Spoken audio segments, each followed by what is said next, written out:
Now, as if it didn't have enough to worry about, the new government is also facing its first big COVID test, with decisions looming on whether Ireland is ready to enter the final stage of the roadmap out of lockdown, which would see pubs reopen and allow gatherings of up to 100 people indoors and 500 outdoors. The government is also due to publish new advice on travelling abroad, which could allow people go on holidays to countries with similar levels of the virus to ourselves. But it also has to consider how to meet the growing clamour for some kind of action to ensure that people coming into this country, especially from coronavirus hotspots, follow the rules on quarantining.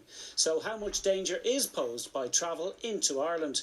Kieran Dinneen reports.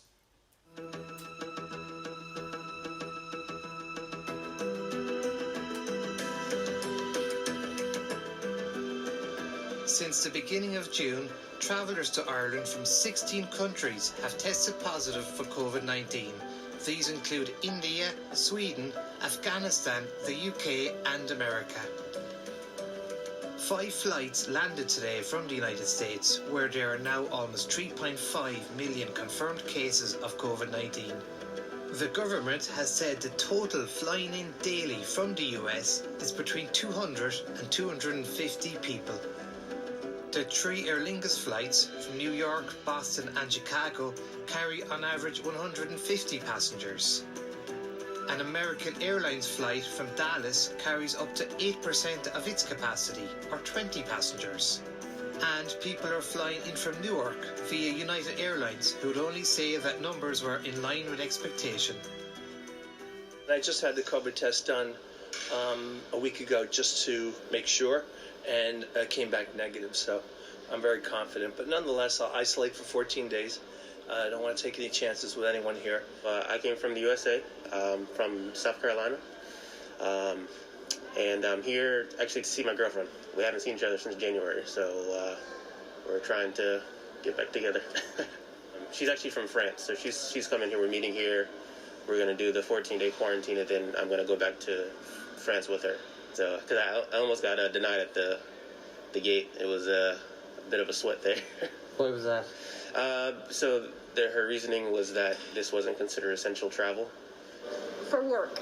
So I actually live here. I went home at the beginning of May, back to the U.S., and I'm just returning for the rest of the year. So I'll be here permanently now. So are you going to self-isolate? Of course, yes. The monastic life is kind of a natural quarantine, I guess. But I'll be coming here and I'll be quarantining for 2 weeks at the monastery in a guest house separate from all the monks, and then enter into the life after quarantine. We'll stay inside for 2 weeks and follow all the protocols. We think it's so important. We wish our country was doing more. There have been anecdotal reports of some American visitors not quarantining, but all those who I spoke to said they would be self-isolating, though 2 people believed they could still venture outdoors for walks while in quarantine. I will go walking, but if with a friend at social distance, but by myself more likely, and I will do that during the 14 days, unless somebody tells me I can't. And during those first 2 weeks, do you plan going outside at all or visiting any attractions or anything? Well, maybe go for a walk in Parscourt or something like that, where there's space in parks. But no, not attractions, not anywhere where it's close up, not pubs or anything like that. As there's no move to restrict travel from any particular country, for now, the skies remain open. Kieran Dinneen reporting there now. I'm still joined by Simon Coveney, the Minister for Foreign Affairs. Thanks for staying with us, Minister. The news tonight as well that NPHET are concerned about phase 4 going ahead. What's the position with that right now? Well, we're going to have a government meeting tomorrow late afternoon to discuss the latest NPHET advice, and then we will make decisions in relation to whether phase 4 can go ahead as planned from next week, and then we're going to finalise some new decisions in relation to international travel next Monday in a cabinet meeting as well. So there'll be a lot happening in the next few days. We need to, of course, make decisions first and foremost on the basis of public health expertise. We have done an amazing job as a country because of the discipline of the public, to actually shrink the presence of this killer virus in Ireland. And we want to make sure that we keep it suppressed. And when it re-emerges in clusters, that we stamp them out quickly. Okay. That's why we have such a comprehensive testing system. That's why we have a contact tracing system that people understand now. It's why we have a COVID app as well, which 1 million people have downloaded. And so we'll make decisions tomorrow consistent with public health advice. Even though I know there are many people pushing for a full opening up, we've got to make decisions informed by where we are with the virus today. Okay, and I hear you saying, you have always followed the public health advice, but I suppose there are a lot of people, as you know, Minister, pubs that have been looking forward to opening. So is there a possibility that in this case you may not necessarily listen to NPHET and you may go ahead and allow pubs reopen, for instance? There's probably a lot of publicans watching us tonight concerned. Yeah, well, look, it's the government's responsibility to make decisions, but it's NPHET's responsibility to give us good advice. And I can assure you we'll be taking on board that advice tomorrow and then making fully informed decisions as to how we can keep people safe, first and foremost. And then after that, how we can hopefully create a new normal in terms of living with COVID-19 and at the same time suppressing it, isolating it and stamping it out when it re-emerges so that we can, I hope, prevent Ireland going back to where we were a month ago when there was huge fear spreading across the country in relation to COVID-19. So the first priority will be public health and public safety. Everything else is secondary to that, and that goes for international travel as well as pub openings. In relation to quarantine, I mean, you're probably aware, Professor Sam McConkey, he's been saying that in fact he feels people who break quarantine should be jailed, many others saying quarantine should be mandatory. Is there a possibility quarantine would become mandatory? Well, I mean, the first thing I'd like to say about international travel is that the approach we've taken so far has worked pretty well. I mean, the number of people coming into Ireland is down 93%, almost 94% on where it would normally be at this time of year. And the vast majority of people who are coming into Ireland are actually Irish people returning home. In fact, this week, about 46,000 people flew out of Ireland and 29,000 people flew into Ireland. And so we are seeing, in terms of international travel, the biggest challenge is actually preventing Irish people from travelling abroad and coming back again, as opposed to people that aren't from Ireland coming here on their holidays. And you see that in the interviews in Dublin Airport. People are very aware of the restrictions. They're aware of their responsibilities. There are, of course, going to be some cases of people who are not restricting their movement and quarantining as they should. But other people were interviewed, Minister, and they were not restricting their movements. We know from restaurateurs even around the country, they're having to police it. That's true, and that's why you are going to see new measures from the government in the next few days, confirmed on Monday, which is going to tighten up the presence of health officials in airports, is going to tighten up the obligations around filling out a passenger locator form, putting in place a call centre to make sure that everybody is followed up on in terms of the information that they've provided. So when people say, when people give an address as to where they're going to be for the next 14 days, they'll need to be there. Don't forget, it is a breach of the law to give false information in that passenger locator form, and people can be severely fined for that. But if people just don't obey, just don't do what they say they're going to do, if it's not mandatory, what's the point? Well, sorry, it is mandatory to fill out the form truthfully. And so when you come into Ireland, you have to fill out a form. It's a legal obligation. You are obliged to fill it out truthfully. And if it turns out that you haven't been truthful in terms of where you're going to stay, well, then you can be fined or even imprisoned. So there is real teeth to the obligations around the passenger locator form that people have to fill out.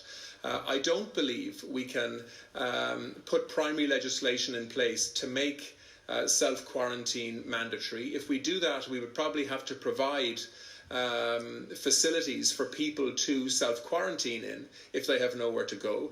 That's been tried in Australia. It's resulted in creating new clusters where lots of people who have arrived into Australia have been put up in hotels, which has created another But it was unexpected also very problem. successful in Taiwan, actually. I mean, it did work in Taiwan, and you're relying on people just to be honest. They could just say, I was being truthful at that time, but I changed my mind.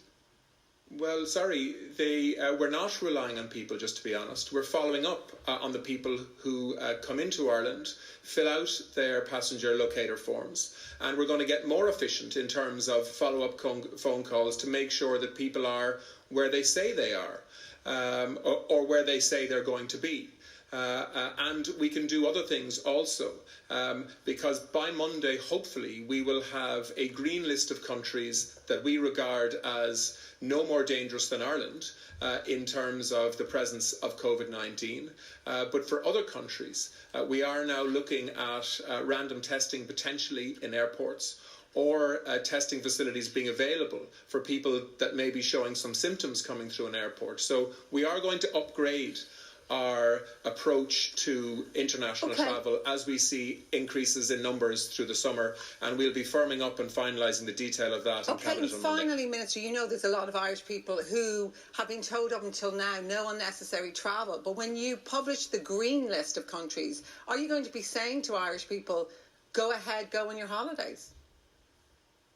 Well, what we'll be doing on the back of a green list is we'll be able to give people accurate information as to countries that we regard as safe as Ireland. In other words, it's no more dangerous to travel to a country on the green list than it is to travel somewhere else in Ireland to go on your holidays. And we'll make the distinction between that green list and countries that are not on the green list. And will NEFET be happy with that, Minister? Will NEFET be happy with that, to allow people travel to the country? Yeah. I think they will. NEFET recognise the importance of being able to make a distinction for people who are travelling abroad, to be able to give them guidance as to the countries that are safer for them to visit, to ensure that we're reducing the risk in that way. But it is important that for the countries that aren't on that green list, that we make sure that our systems work, that they're robust, that the communication... Frozen. It's frozen.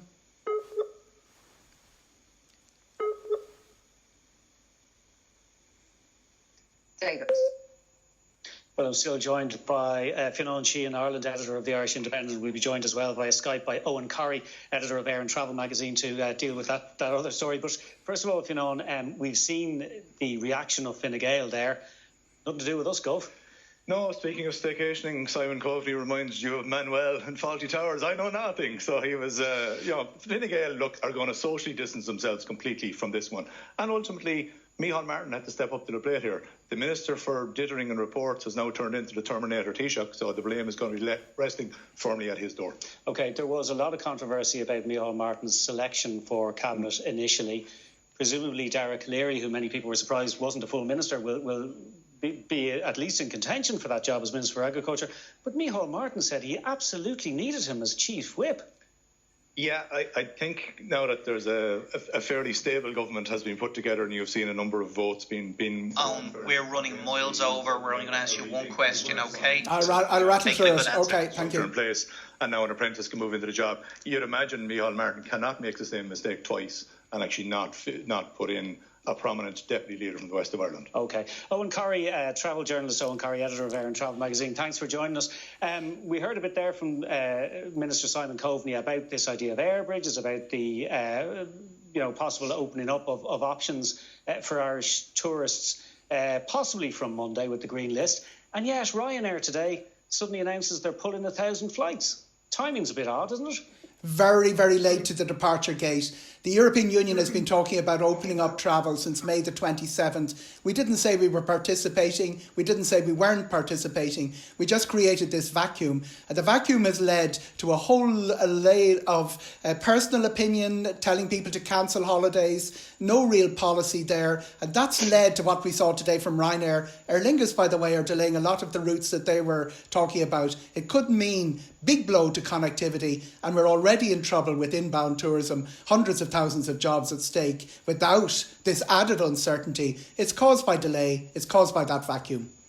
And yet Ryanair said they're cancelling 1,000 flights, which could mean 200,000 lost passengers. That kind of implies they expected all of those flights to be full, which would seem to be a bit over-optimistic given some people's reluctance to fly.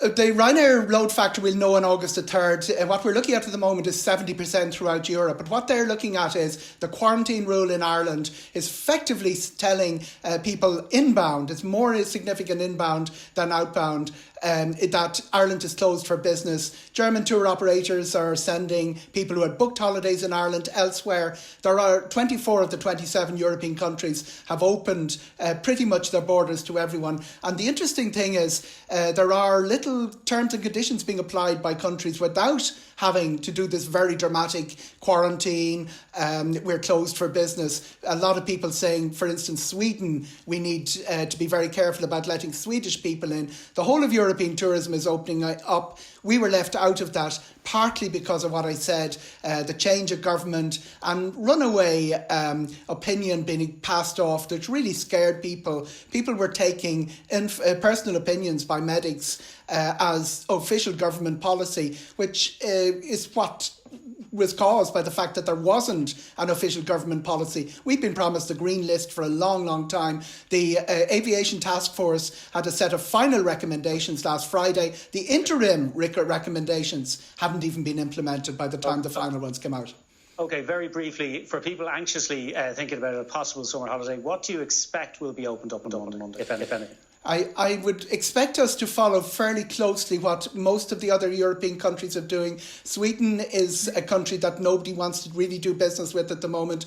Bulgaria and Romania tend to be not on the list. There are a couple of countries that have had recent outbreaks, like Portugal. It wasn't on the Northern Ireland list last Friday, but I would expect to see the traditional sun destinations such as Spain. But remember, the Canary Islands haven't had a case for 6 weeks. Okay, Eoghan, Corry, thank you for joining us, and Fiona Sheehan, thank you as well. Miriam. That's it for tonight. We'll be back at the same time on Thursday when we'll be taking a close look at what went wrong in our nursing homes during the pandemic. For now, though, from David, from myself, from everyone on our Prime Time team, thank you very much for watching. Stay safe and Eoghan.